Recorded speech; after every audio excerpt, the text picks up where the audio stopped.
Magluluto nga ako ngayon ng spicy adobong pusit. Pero yung hindi basta-bastang pusit. May nakita nga ako sa palengke ng San Fernando City, La Union na ballpen pusit. Agad akong kumuha ng kalahating kilo sa halagang 180 pesos. Pagka uwi, inalis lang natin yung parang plastic na backbone. Then hinugasang mabuti. Napakasarap nito mga kapulutan. May bugi pa siya sa loob. Excited na ako. Simulan na ang pagluluto. Una sa lahat, first of all, magigisa lang tayo ng bawang, sibuyas, konting luya at sili para spicy. Habang nagigisa, nagdilig-dilig muna ako dyan para hindi matay yung mga tanim namin. Alright.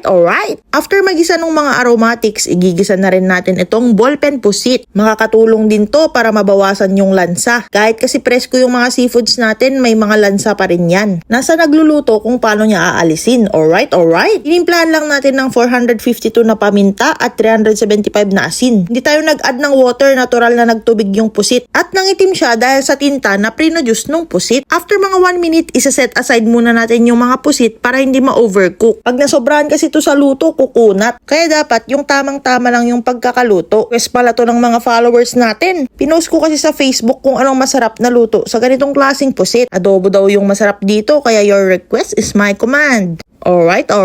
After maset aside yung pusit, titimplahan na natin yung sauce. Nagdagdag lang tayo ng toyo, konting oyster, then papalaputin natin yung sauce, ire-reduce natin siya para hindi maging watery. Hindi tayo mag-add ng slurry mga kapulutan. I-open lang natin yung apoy hanggang mag-reduce yung sauce. Isang process yon para matiken yung sarsa. Magasto nga lang sa gasol pero mas masarap. Lastly, panghuli, dahil adobo yung linuto natin, hindi mawawala ang suka ng mga Ilocano. Uncle Tom, sukang Iloco. Ito ang suka na kahit wala kang jowa, kaya kang pakiligin. Ang mga product ni Uncle Tom ay gawa locally from our very own Luna, La Union. Kaya support local mga kapulutan. Isa nga to sa mga nagpapasarap ng mga luto ko. Alright.